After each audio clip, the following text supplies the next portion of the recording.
जिसने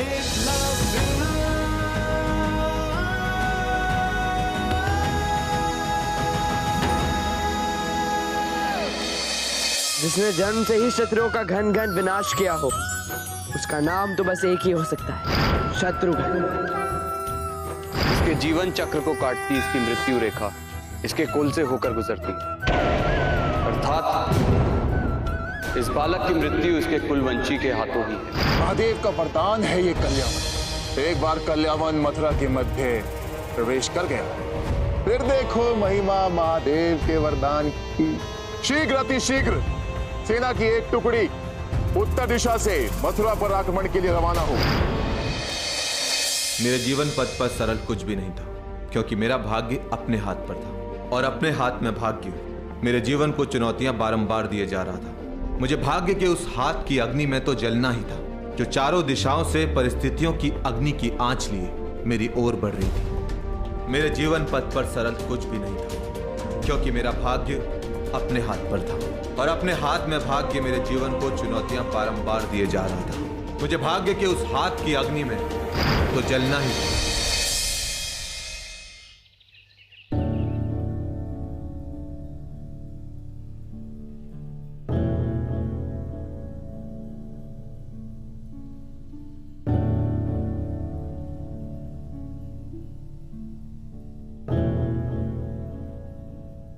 इसके जीवन चक्र को काटती इसकी मृत्यु रेखा इसके कुल से होकर गुजरती, अर्थात इस बालक की मृत्यु इसके कुलवंशी के हाथों ही है।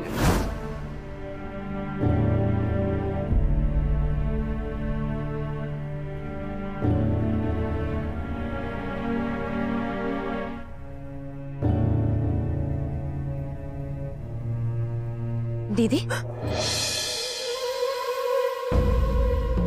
मेरा तो हृदय अत्यधिक भयभीत हो रहा है।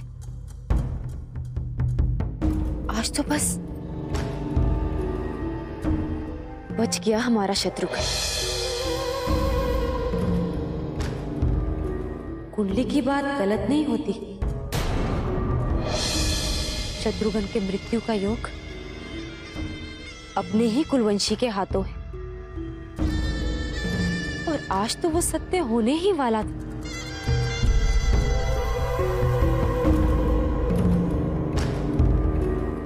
हमारा शत्रुघ्न यहाँ सुरक्षित नहीं है दीदी। मैं क्या करूं परी, मेरे तो कुछ समझ में नहीं आ रहा है।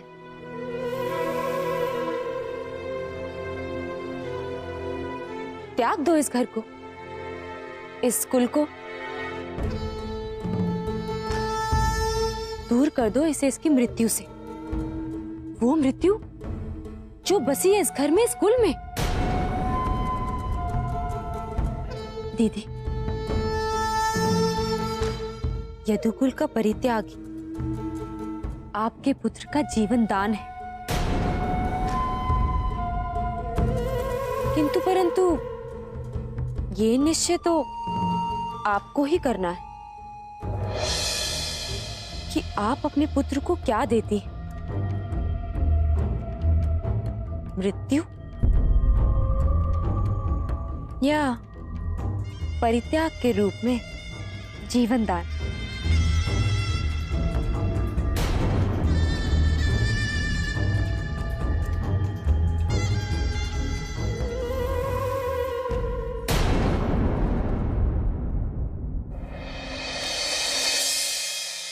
यमुना का बढ़ा हुआ जल स्तर देखकर उनकी सेना उत्तर की ओर से निश्चिंत रहेगी, परंतु उत्तर दिशा से आती हुई हमारी सेना को देखकर उनकी सेना पलटेगी, और तभी हमारी सेना की एक टुकड़ी दक्षिण की ओर आक्रमण करेगी। दोनों दिशाओं के बीच फंसेगी मथुरा की सेना, और तभी हमारी सेना की एक और टुकड़ी पूरब की ओर से आक्रमण करेगी। और कल्यावन किस दिशा से मथुरा में प्रवेश करेगा? ये छद्म रणनीति है यामिनी। मथुरा वासियों को तीनों दिशाओं से आती सेना युद्ध का भ्रम कराएगी, और इसी भ्रम का उपयोग करते हुए मैं कल्यावन को लेकर मथुरा के अंदर पहुंच जाऊंगा। आज सूर्यास्त होने तक कल्यावन मथुरा के अंदर होगा। शंभू!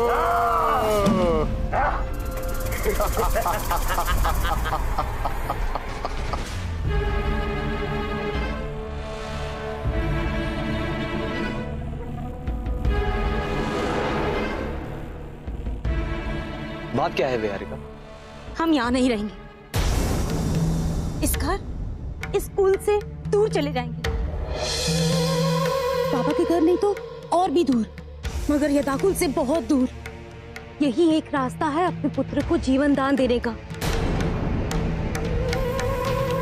यहाँ रहकर वो अपनी मृत्यु के साए में घिरा रहेगा।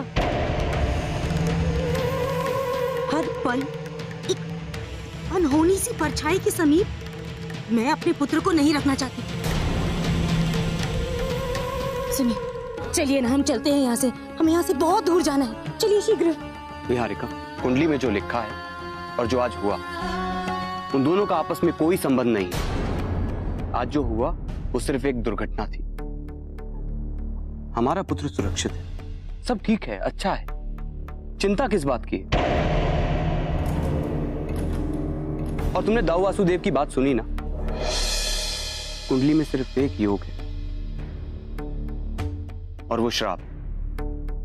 पीढ़ियां बीत गई हैं। परंतु हमारा पुत्र भी तो यदु है ना जी। क्या ये भी उस श्राप से अछूता नहीं? और यही तो इसकी कुंडली में लिखा है। इसकी मृत्यु जुड़ी तो उसकी कुल से ही है ना। जो कभी ना हुआ वो अब तो हो सकता है ना। श्राप कभी ना कभी तो पूर्ण होता ही है ना। परंतु विहारिका, भगत से सूचना है, जरासंध की सेना मथुरा पर आक्रमण करने वाली है। देव, मोर्चा संभालो, युद्ध का बिगुल बजाओ, शीघ्र अतिशीघ्र।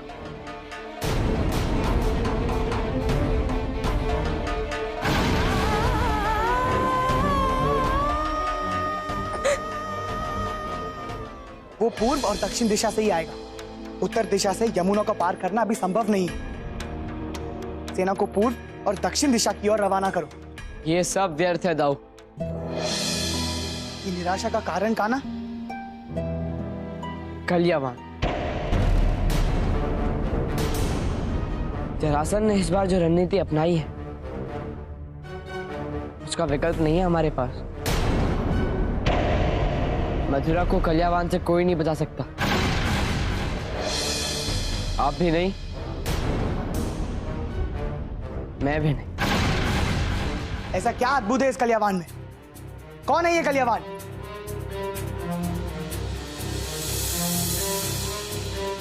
भगवान शंकर का वरदान है कल्यावान को। मथुरा में ना तो कोई उसे मार सकता है और ना ही कोई हरा सकता है। और आज उस वरदान के पूर्ण होने का काल अब आ गया है। कल्यावान की उत्पत्ति का उद्देश्य मथुरा का विनाश था और आज उस विनाश से मथुरा को कोई नहीं बचा सकता।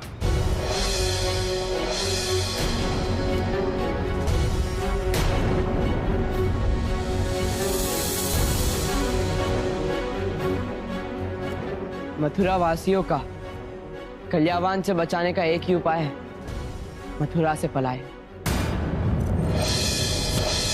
पलायन? तो तुम ये कह रहे हो कि यदुवंशी उस कल्यावान के डर से मथुरा छोड़कर चले जाएं? अपना घर, अपनी धरती, अपना राज्य छोड़कर चले जाएं? यदुवंशी कायरों की तरह पलायन करेंगे? कदापि नहीं कान्हा, कदापि नहीं। परिवर्तन तो सृष्टि का एक नियम है दाऊ। ये पलायन भागना नहीं है। परिवर्तन की क्रिया में अपना एक नया राज्य बनाने का एक क्रम है। यहां रुककर निर्दोष प्राणियों के जीवन को मृत्यु में झोंक देने से अच्छा होगा कि हम एक नया संसार बनाएं। समय पूर्व हुआ यदुवंश का मथुरा में, और सद्बुद्धि इसी में है कि प्रत्येक यदुवंशी शीघ्र मथुरा छोड़ दे। समय बहुत कम, बहुत कम।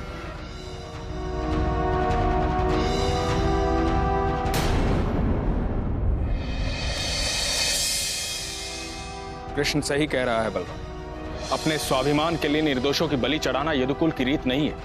समय में बदलाव आवश्यक है, और यह पलायन हमारी कायरता नहीं, हमारी बुद्धिमानी। समय बहुत कम है और सूर्यास्त से पहले वो लोग मथुरा में होंगे। लाल धुएं के संकेत मथुरा की चारों दिशाओं में फैला दो, नगाड़े बजवा दो। हम मथुरा छोड़ रहे हैं अभी। सूर्यास्त से पहले सब यदुवंशी मथुरा से बाहर होने चाहिए। हम पश्चिम में विंध्य पर्वत की तरफ प्रस्थान करेंगे। शत्रु निकट है और समय कम है।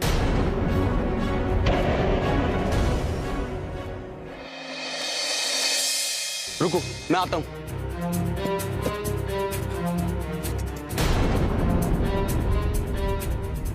उस ओर बढ़िए, उधर चलिए, उधर बढ़िए, बढ़ो, आगे बढ़ते रहो।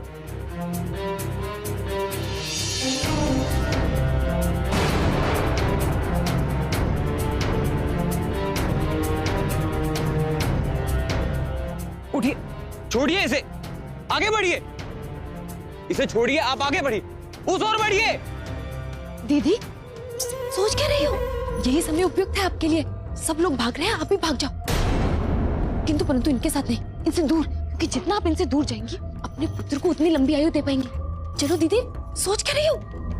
मैं दीदी, जितना रिश्तों को देखोगी उतना मुंह में पड़ जाओगी। अपने पुत्र का जीवन प्यारा है ना, तो सब छोड़ दो बंधन। ये रुको दीदी, यदुकुल की पहचान है ना ये कड़ा, दूर करो इसे। वो श्राप याद है ना, इसकी मृत्यु इसी कुलवंशियों के हाथों में है।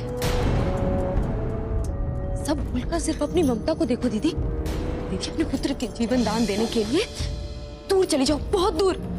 चलो, अब चलो दीदी, क्या सोच रही हो?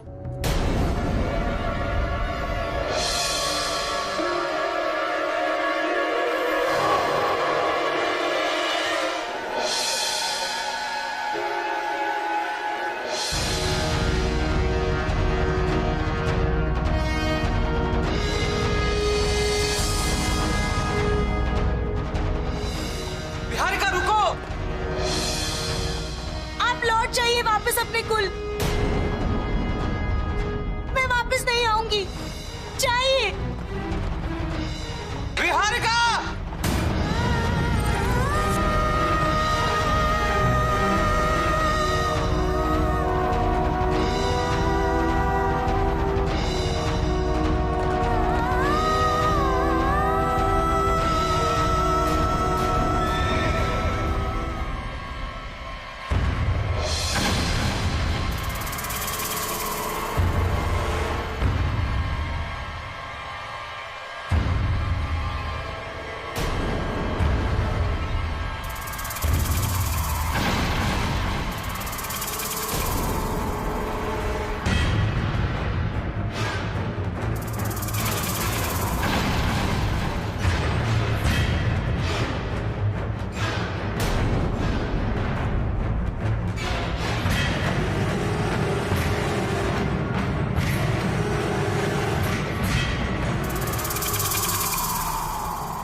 यदुओं की इस मृत्यु शैया की लंबी कतार में प्रथम स्थान तेरे इस पुत्र का ही है।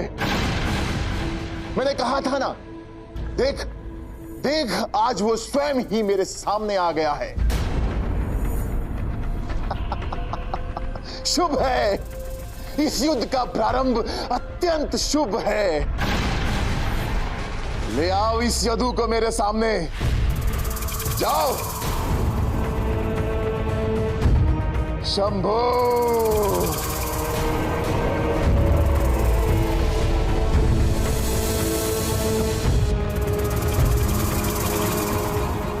चलो।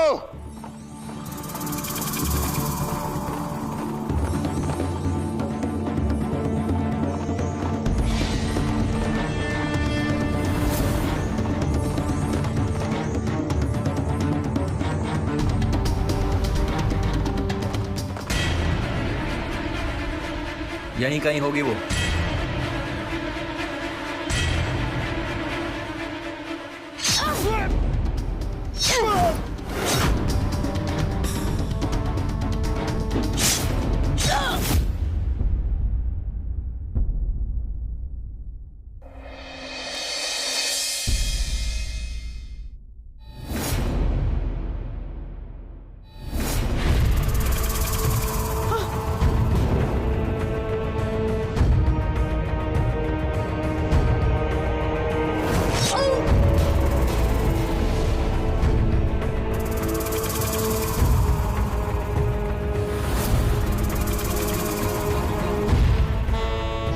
वचन दिया है मैंने अपनी पुत्रियों को, मरेगा, अब हर यदु मरेगा। और मेरे वचन का पहला यदु जो मरेगा वो तो मेरे सामने ही है। यदुवंशियों के इतिहास का अंतिम वंशज और जरासंध के प्रतिशोध का पहला यदु सो रहा है। यमराज तेरे सामने खड़ा है और तू सो रहा है। एक बार तो तू बच गया, परंतु इस बार तुझे मृत्यु की गोद में अवश्य सुला दूंगा, मृत्यु की निद्रा में।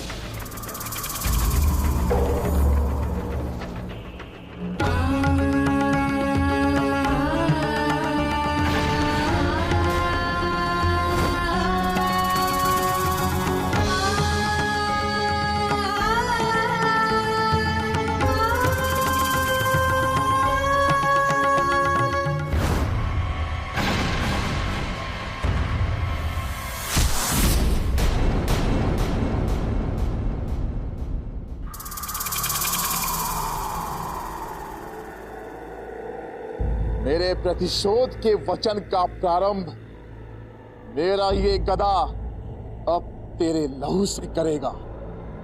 अंतिम यदु शंभो!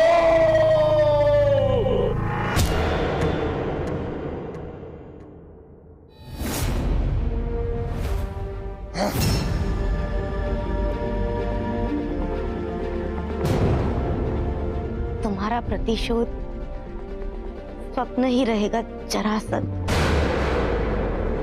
वो वधु मेरा पुत्र तुम्हारी पहुंच से बहुत दूर जा चुका है।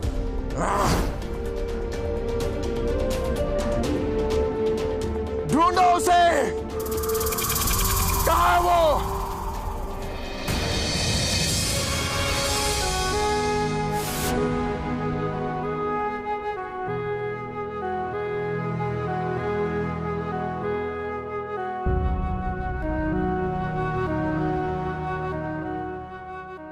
ये धरती माँ तुम्हारी रक्षा करेगी पुत्र, जिसकी गोद में मैं तुम्हें सौंप रही हूँ।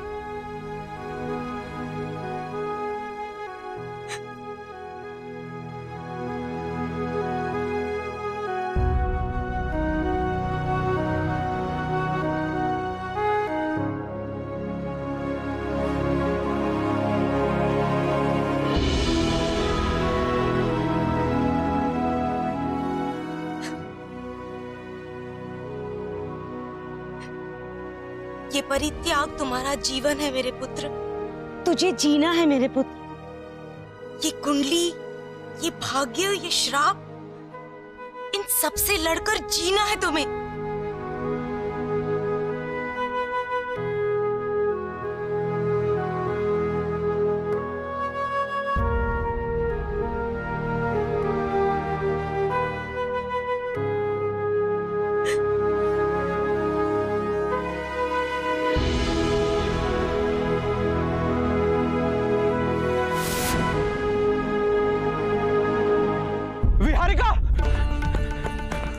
विहारिका, विहारिका उठो, विहारिका, विहारिका,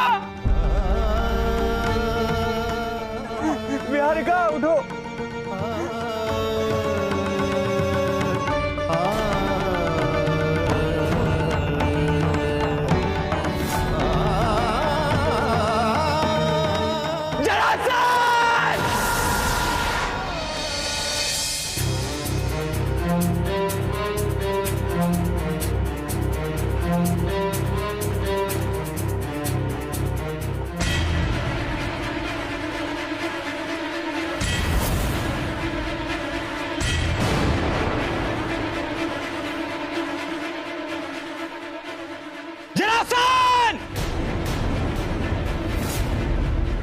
एक स्त्री और अबोध बालक पे वार करके स्वयं को महाबली पुकारते हो? धिक्कार है तुम पे।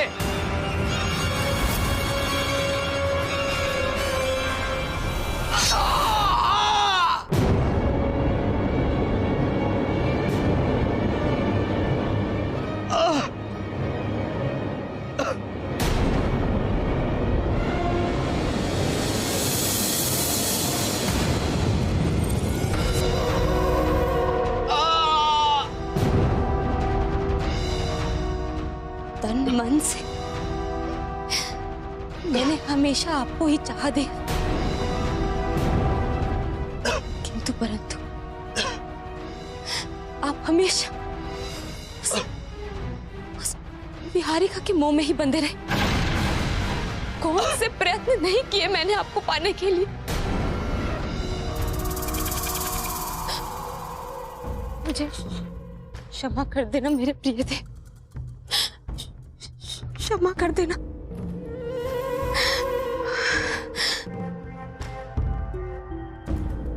आपका बलिदान ही मेरा जीवन है। अपनी प्रियसी को क्षमा कर देना।